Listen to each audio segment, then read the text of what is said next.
Hello મિત્રો, હું મનીષ. મને આશા છે કે તમને મારી પહેલી સ્ટોરી ગમી હશે. જેમ જે મેં કહ્યું હતું કે મેં મારી મામેરી બહેનને ખૂબ વખત ફસાવી હતી. અને એક વખત તો એને રાતે જે કર્યું તેનાથી તો હોશ ઉડી જશે. એટલે કે એ ગર્ભવતી બની હતી. ત્યારે એની નાની બહેન નેહાને પણ આ વિશે ખબર પડી ગઈ હતી અને એને મારી સાથે વાતચીત બંધ કરી નાખી હતી. મારી નાની મામેરી બહેન નેહા બધી બહેનોમાં બધાથી વધારે સુંદર છે. પણ ઉંમરમાં મારા કરતાં નાની છે. એને મને ખૂબ વખત મોનિકાથી દૂર રહેવાનું કહ્યું. પણ મેં એની વાત મનમાં ના લીધી અને મારા બહેનની ખૂબ સેવા કરી. અને હજી પણ કરું છું. મારી નાની મામેરી બહેન ભણવામાં ખૂબ કાચી છે અને એટલે એને કોલેજમાં આર્ટસ લીધું છે. જ્યારે હું ગુડગાંવમાં જોબ કરતો હતો ત્યારે નેહાએ એક ગર્લ્સ હોસ્ટેલમાં એડમિશન લીધું. હવે એ ખૂબ મસ્ત થઈ ગઈ હતી. એ મોનિકા કરતાં જોરદાર લાગતી હતી અને મસ્ત ફિગર હતું. એ દેખાવમાં કોઈ પણ હિરોઈન કરતાં ઓછી હતી નહીં. એને જોઈને મારું મન તો કરતું હતું કે એને પણ ફસાવી લઉં. પણ એ મને ભાવ આપતી નહોતી. આ વાત 2011ની છે, જ્યારે મારા ભાઈના લગ્ન હતા. મારા મામા પણ લગ્નના એક દિવસ પહેલા આવી ગયા હતા. હું છુટ્ટી લઈને આવ્યો હતો પણ મોનિકાને એક દિવસની જ રજા મળી હતી અને એ લગ્ન પર આવી હતી. મમ્મીના પરિવારમાં ખાલી મામા એક જ જલ્દી આવી ગયા હતા, પણ એ પણ આવીને જલ્દી ચાલ્યા ગયા અને નેહાને છોડી ગયા હતા. મમ્મીના પરિવારમાં બસ નેહા એક જ રહી ગઈ હતી. એને કારણે એ કોઈને પણ ઓળખતી નહોતી અને એને મજબૂરીમાં મારી સાથે વાત કરવી પડી. પછી હું એક દિવસ નીંદરની ગોળી લઈને આવ્યો અને મેં 2 ગોળી પીસીને એના દૂધમાં ભેળવી નાખી અને થોડી વારમાં એ સૂઈ ગઈ. મેં એને એક પીન ભરાવીને જોઈ પણ કંઈ પણ થયું નહીં. એ ખૂબ ગાઢ નિદ્રામાં હતી. હવે હું મોકાનો ઇંતજાર કરવા લાગ્યો. 1 વાગે બધા સૂઈ ગયા અને હું મારા રૂમમાં ગયો અને મારો કેમેરો લઈને આવ્યો અને મેં એવી રીતે લગાડ્યો કે કેમેરામાં નેહાનો વિડીયો આવે અને મેં રેકોર્ડિંગ ચાલુ કરી નાખ્યું. હું નેહાની પાસે ગયો અને તેને રાતમાં કિસ કરી લીધી. એના ગાલ ચમકતા હતા. એ ખૂબ ગોરી હતી. હવે મેં એના ગાલ પર હાથ લગાડવાનું ચાલુ કર્યું. આ બધું કેમેરામાં રેકોર્ડ થતું હતું અને પછી મેં એને ઊંઘમાં તેની સાથે મસ્તી કરી, કારણ કે મને એની સાથે જબરદસ્તી કરવી નહોતી. પછી મેં વિડીયો બંધ કરીને હું ત્યાંથી નીકળી ગયો. બીજા દિવસે એ ઉઠી તો એને કંઈક અજુગતું લાગતું હતું અને એ મને વારે વારે જોતી હતી. મેં વિડીયો મારા મોબાઈલમાં લઈ લીધો અને મેં નેહાને એની એક ક્લિપ વોટ્સએપ પર મોકલી. સવારે તો બધું નોર્મલ હતું, કદાચ એને જોયું નહીં હોય, પણ 11 વાગે એ મારી પાસે આવી અને મને એક જોરથી થપ્પડ માર્યું. એને મને વિડીયો ડિલીટ કરવા કહ્યું અને બોલી કે નહીતર એ મારી મમ્મીને બધું કહી દેશે. મેં એને કહ્યું મારી પાસે અડધી કલાકનો વિડીયો છે, તને લાગે તો કહી દે, પણ આનાથી તારી બદનામી થશે. એ ડરી ગઈ. એને મને વિડીયો ડિલીટ કરવા કહ્યું. મેં એને કહ્યું હું ફક્ત એક શરત પર આવું કરી શકું છું કે હવે એ લગ્નના બાકી દિવસોમાં મારી પાસે તું આવજે. અને આ સાંભળીને એ ચાલી ગઈ. સાંજે જ્યારે અમે ચા પીતા હતા ત્યારે એને મારી પાસે આવીને કહ્યું અને મેં એ જ જવાબ આપ્યો. થોડી વાર પછી એ મારી પાસે આવીને બોલી હું તૈયાર છું. હું તો ખુશ થઈ ગયો, કારણ કે હજી પણ લગ્ન માટે 4 રાતો બાકી હતી. લગ્ન મારા ભાઈના હતા અને હનીમૂન હું મનાવતો હતો. રાતે 10 વાગે એ મારા રૂમમાં આવી. ત્યારે એને વ્હાઇટ શર્ટ પહેરી હતી. એને જોઈને મારું મન કાબૂ ન હતું કે એને ઊભી પપ્પી કરી. પણ મેં પોતાને રોક્યું. એ ઉદાસ હતી. મેં એને મારી પાસે બોલાવી અને વાતો કરવા લાગ્યો. એને મને પૂછ્યું તે આવું કેમ કર્યું. મેં એને રિલેક્સ થવાનું કહ્યું અને બોલ્યો તે ક્યારે પણ આવું તારી સાથે કોઈએ કર્યું છે કે?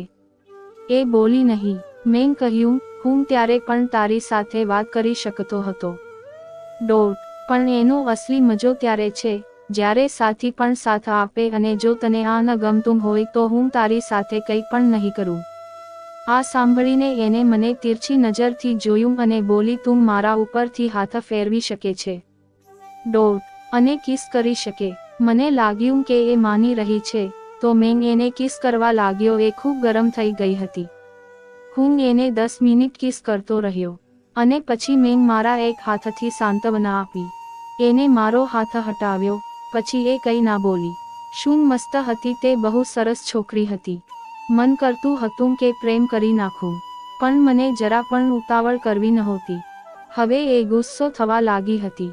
રાતના 12 વાગ્યા સુધી આમ ચાલ્યું અને મેં થોડી હિંમત કરીને એને મારા મનની વાત કીધી તો એને મને તીરછી નજરથી જોયું અને હસી અને બોલી, ભાઈ તમે નહીં સુધરો. હવે મને ખબર પડી ગઈ કે એના તરફથી પણ હા હતી. દીદી સાથે હવે તો મજા આવશે.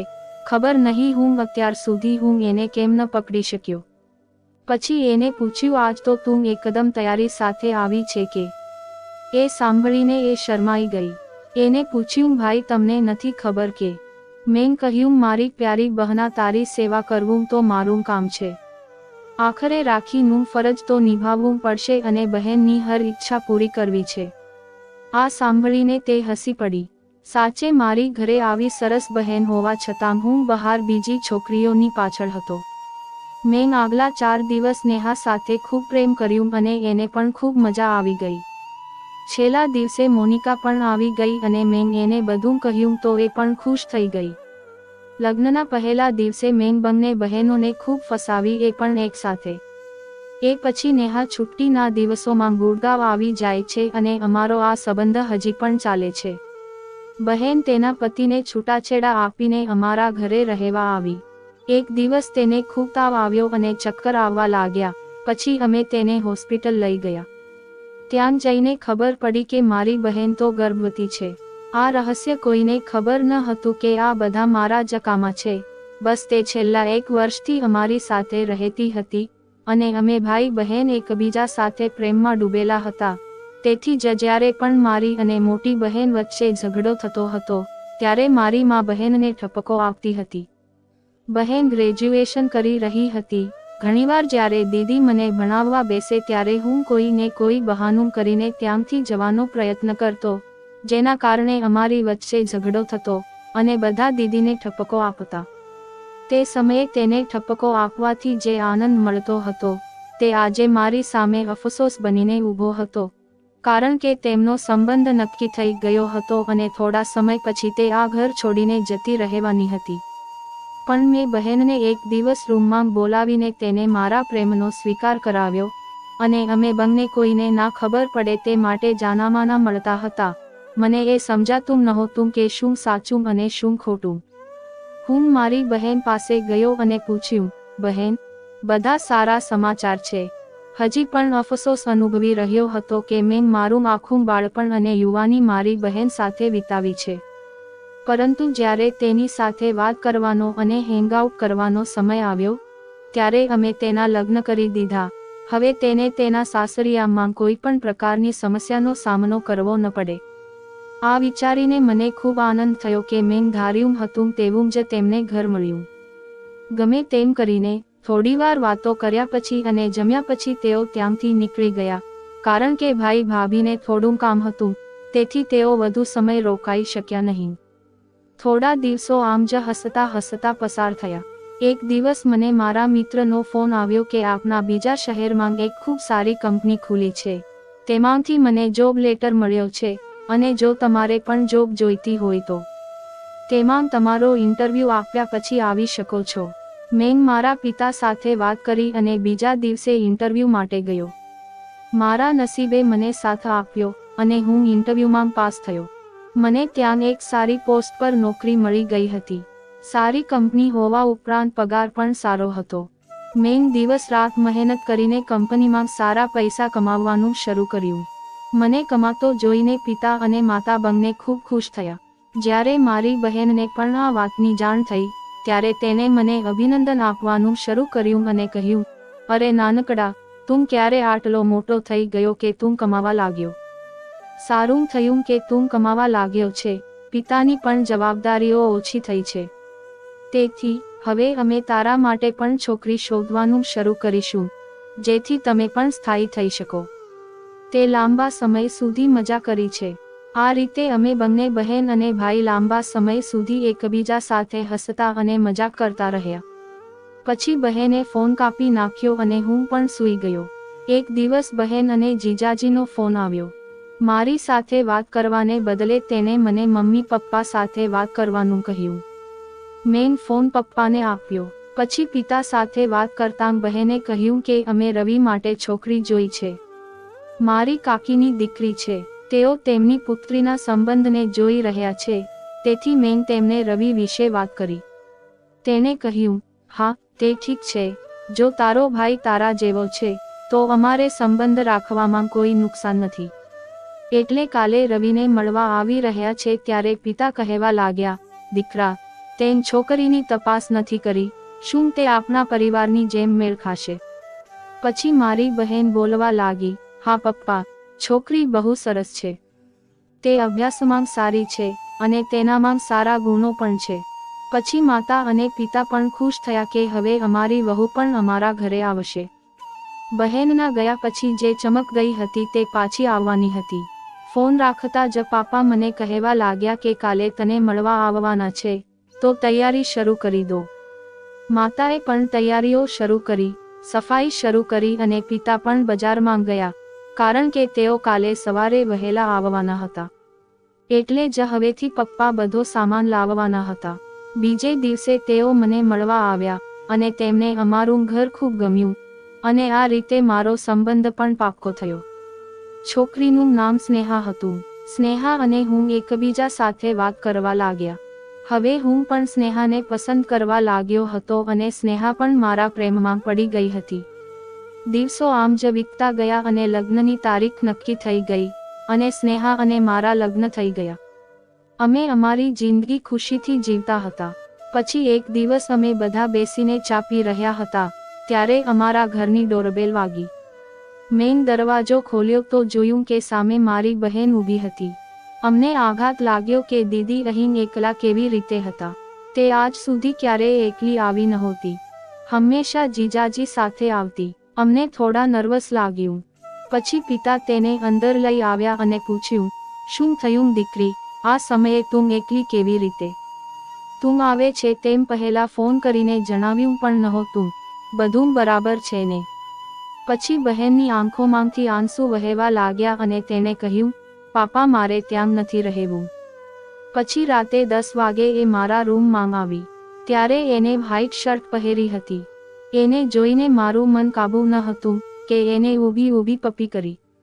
પણ મેં પોતાને રોક્યું. એ ઉદાસ હતી. મેં એને મારી પાસે બોલાવી અને વાતો કરવા લાગ્યો. એને મને પૂછ્યું તે આવું કેમ કર્યું. મેં એને રિલેક્સ થવાનું કહ્યું અને બોલ્યો, તે ક્યારે પણ આવું તારી સાથે કોઈએ કર્યું છે કે? એ બોલી નહીં. મેં કહ્યું, હું ત્યારે પણ તારી સાથે વાત કરી શકતો હતો. પણ એનો અસલી મજો ત્યારે છે જ્યારે સાથી પણ સાથ આપે અને જો તને આ ન ગમતું હોય તો હું તારી સાથે કંઈ પણ નહીં કરું. આ સાંભળીને એને મને તીરછી નજરથી જોયું અને બોલી, તું મારા ઉપરથી હાથ ફેરવી શકે છે અને કિસ કરી શકે. મને લાગ્યું કે એ માની રહી. પછી વાતની ખબર પડી તો હું પણ ડરી ગયો.